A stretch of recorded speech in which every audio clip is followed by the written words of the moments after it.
What's up, YouTube? Welcome back to one of our Africa DLC preparation videos. I am very excited about this new DLC. I'm so excited about this new franchise mode zoo. We're exploring some different ways of building zoos based off of just kind of getting out of our comfort zone and doing something just a little different, and I hope you guys enjoy. Remember to like and subscribe, and I'll see you guys in the gameplay. All right. Well, we're into the zoo. A little overview. I went back to the zebras. We have an albino zebra. I'm so excited. I've never really gotten a pure albino zebra before, so that was really exciting. The warthogs are doing great. They're having all the babies. The wild boars were also enjoying themselves, but I didn't really check on them too often here. Now, I knew I wanted to have this raised viewing platform that turned into a ride. I don't do these very often in my zoos, and I wanted to break out of my comfort zone. I wanted to do something different. I wanted to have like a raised platform that ended up being their, like the smaller animals enclosure, like their covered area, like their privacy area. And then I wanted it to be like a people mover kind of ride around at least this back half of the zoo. Now I start off with making sure this is very symmetrical because I'm just crazy and like still cannot like get away from like this. It needs to be a square. I'm working on it, but it's not working as much as I'd like. I was going on the workshop right here to see if I could find a covered like big building that was like what I envisioned in my mind of like what this ride looks like. It looks like you're like walking up to a ride entrance.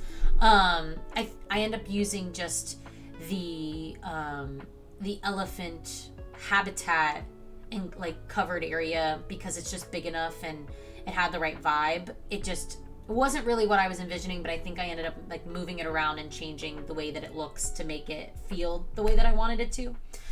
I did find this amazing rock wall with like African plants packed like on the workshop. So I ended up tearing that apart and using that from the front of the enclosure so it looks like you're just kind of walking up to this really beautiful rock area that opens up to this almost like amazing enclosure. I couldn't get this dome thing to work for it. I could probably still maybe finagle it a little bit, but it just wasn't working. I tried to put it in the springbok enclosure, but they end up hating it too, so I think that's why I don't use it very often, is not every animal likes it, and it's hard for me to implement if the animals don't like it. So I end up finding some things on the workshop that I thought I was gonna like, end up not liking it, which is fine. I was still stuck on like what I knew I wanted the zebras, I wanted the springboks, and I think I wanted a giraffe for the raised enclosure.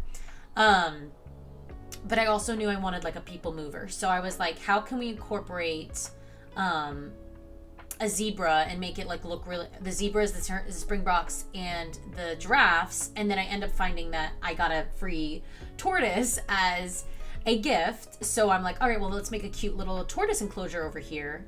But a part of me was like, okay, if we're gonna have a people mover thing, we should probably have like a walk-through enclosure as well. Especially sticking with all the African animals, it's kind of difficult sometimes to build it the way that you want because not all the animals kind of jive the way that you think they're gonna. And you might not have access to all of them. Like I couldn't find a giraffe that was under like 500 conservation points, which I did not have that many at the time. So I make a little employee area here to the right and the Galapagos tortoise area to the left. I knew I needed more electricity right off the bat, and I knew I probably wanted a keeper hut and a staff room because those are the ones that get the most like used, that and workshops, but I wasn't doing that much research at this time, so it was fine. But as I'm building this enclosure and doing all the custom fencing and stuff, I wasted so much money so quickly, which is very easy to do in this game. Just because you like the way something looks doesn't mean that you need to spend the money on it. And I did something different in this game, this franchise mode, that I normally do in other franchise modes, is like build a insect that will make me money. Like I normally get the beetles, or I usually get the scorpions, or something that will reproduce quite often that will give me income. so I don't have to constantly be buying loans and like paying off loans and whatever.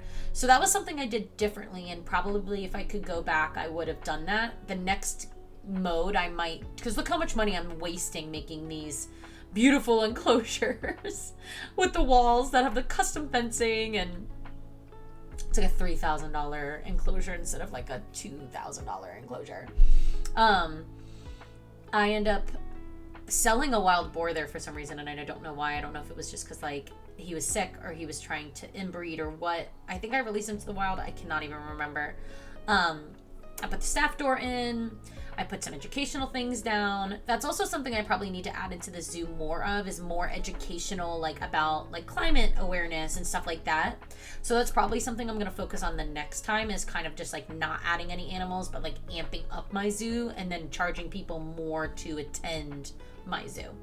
No, Springboks got all annoyed with their privacy, so I ended up doing a one-way glass on here, because they were just getting really annoyed. And I also get rid of the dome, which I also don't really like, and that's probably why I don't use it very often, is because like not all the animals love it.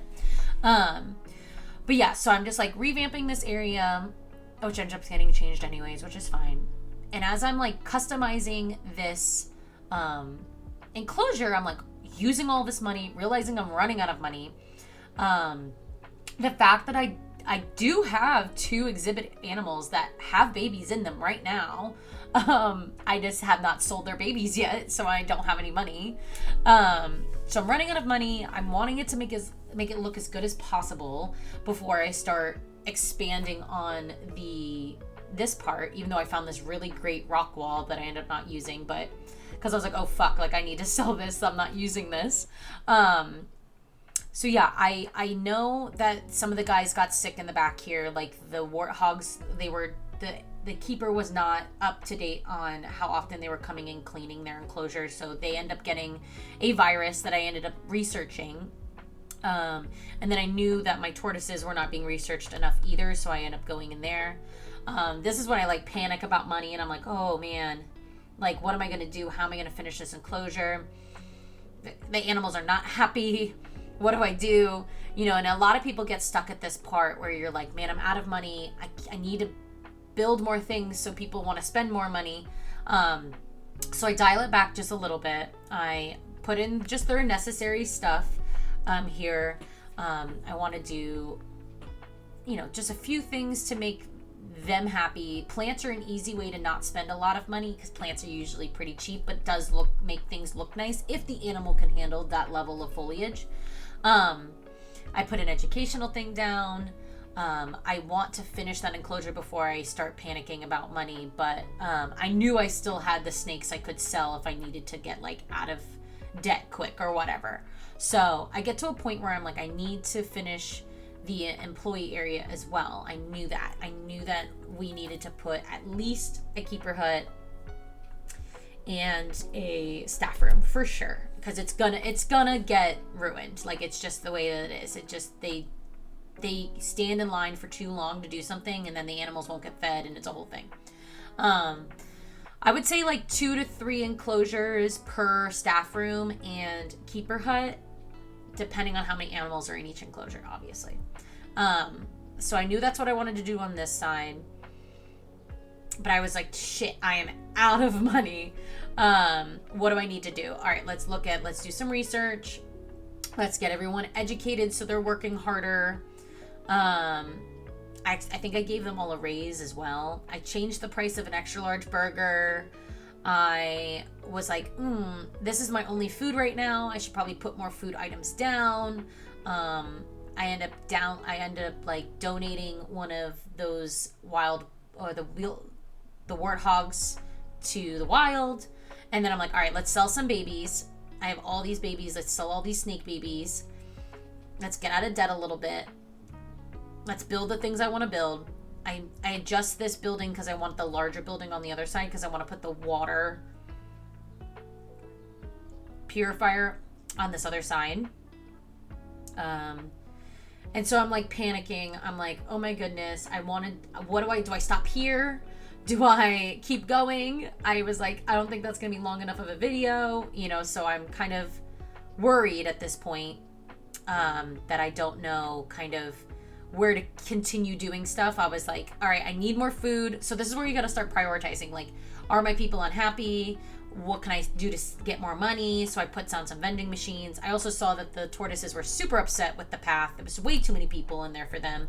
So I ended up changing the path and the foliage completely in their enclosure to be less people. I also put down their do not feed me signs and the shh, like, be quiet. Like, if you're going to be going into their habitat, like, be respectful kind of thing. Which ends up working out here. It really does, because I think I end up getting to a place where I really like this enclosure and the animals are happy. And I didn't put down the hand sanitizer stuff, which I probably should do in this area too, but I think that makes it a walk around enclosure and I don't want that. So you can kind of see now, this is where I'm like, oh shit, I have water underneath where I want people to be. I also realized that I didn't have any female wild boars, so I got him some females. He was getting a little upset that there weren't any females. I always want my ugly stuff in my zoo to be covered up and pretty. So I just went through there and like put a covering on the generator or whatever. Added some educational things about the animals I wanted to move there. Realized I have not enough money to get a giraffe. So I was like, all right, I need to keep playing to generate some more income so I can purchase a giraffe. Which is kind of how franchise mode works, is that like you kind of have to just pace yourself to allow yourself to generate enough income to also get the things in the animals you want. So I ended up putting down some benches for people, I put down some donation boxes for people, and then I'm like, all right, let's finish the rest of this enclosure, let's get it done, let's add in the actual ride. I'm like, do I have enough money? It's not that expensive. Let's just focus on that as the game runs. So I end up coming in here and then just making a very small people mover. I mean, in a weird way, it's a very large people mover because of just like how big the zoo is, but in like actuality, it looks very small. It's only like a 5 or 6 minute ride. But I was like, nope, this is perfect. This is exactly how I want it to look. I was like, let's just kind of make it functional. I don't want it taking up my entire zoo. I don't want that at all. But I do want the railing on the path up here so that people don't fall off, and I don't have money for custom fencing. So let's just do the standardized fencing. And then this is kind of where I wanted this covering. I wanted it to be covered like a building. I wanted it to feel like you were walking up into this like cabana or like a tree house in a sense. Not necessarily tree house, but like a raised area. But I also wanted the covering to cover where the tram was as well. So I kind of come in here and custom make this a little bit bigger. I get rid of some of the floor stuff. I add this wood to the top so that it's covered, but like there's still light coming through, which I thought looked really good. I get rid of this down area because I want this to be like where the animals are going to be sleeping and stuff. So I go back through, remove the water so that it's all dirt or rock down here. And then I'm looking for a way of getting rid of all the stanchions. So in the path like functions on the right tab, you can say that you don't want the stanchions to be on raised platforms. So I got rid of all of those. I move some of the foliage around. I get kind of the kind of vibe I want, and then I start moving all of the enrichment items for those animals to be put in this area. Because I'm just gonna move the Springbok stuff over. I'm just gonna move the zebra stuff over and then just move them over as well. Checked my litter for the guests because I want them to be happy. So I end up moving all of them to their new enclosure, getting one giraffe with the conservation points that I had, which I'm like obsessed with. And then I was like, what do I put in these new enclosures? Do I do smaller animals? Do I do bigger animals? What do I do? And I'm like, I think I settled on flamingos for that front enclosure. And then I get an emu for this secondary enclosure. Because I thought emus are kind of cool and different and like kind of dinosaur looking. And that would be kind of like 2 birds and then the 2 pigs and then like the safari and the Galapagos tortoises. To me, it just kind of made sense like layout wise. So you're like, here's the flamingos. Here's the emu. here's the wild boars, here's the warthogs. Like, I just thought it would look really good.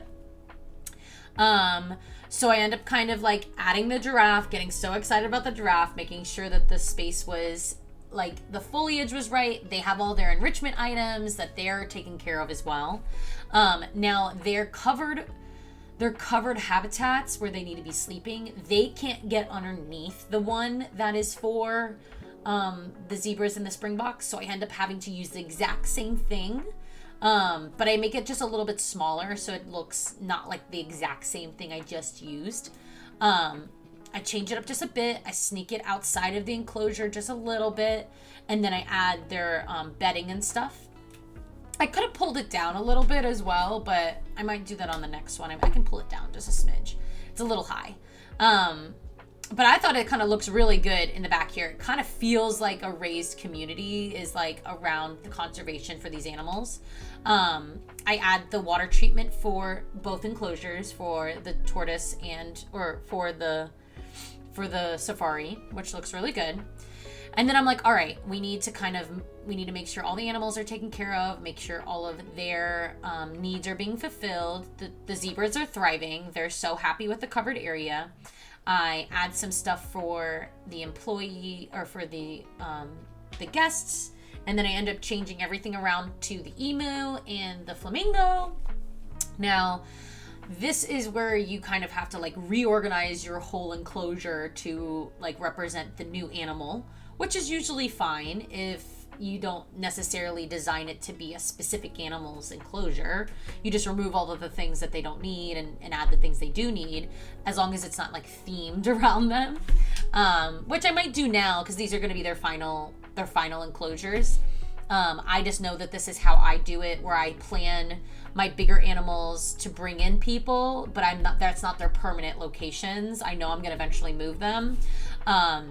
Now, did I know I was going to give it a flamingo enclosure? No, I did not know that. But, you know, sometimes that's kind of part of the fun, is that you're like, and honestly, this is a great enclosure for flamingos because they need a lot of water, but then they also don't need a lot of land. So I kind of made it a little bit of a smaller enclosure so it didn't feel so enormous here in the beginning, and that you could see all of the things, like the animals aren't completely hidden from you, especially because the flamingos have no shyness. They don't care. So I end up I move the flamingos because they're about to be like out of the enclosure. And I move the wall in just a smidge. And I redo just the front here a little bit, but nothing too crazy. But I also make it a solid wall, which I think saved me a lot of money because that custom fencing was super expensive. Like I said before, the custom fencing is like stupid. But it looks so good. So yeah, I'm just kind of going through again, changing all of the educational things, and I knew I wanted to put this African food area here because it was just like the perfect spot for it. Especially because like on the left side of the front entrance is where the food is, and then on the right side of the back of the zoo is where the other food is. I almost want to do a really cool restaurant like right here in the front. But guys, thank you so much.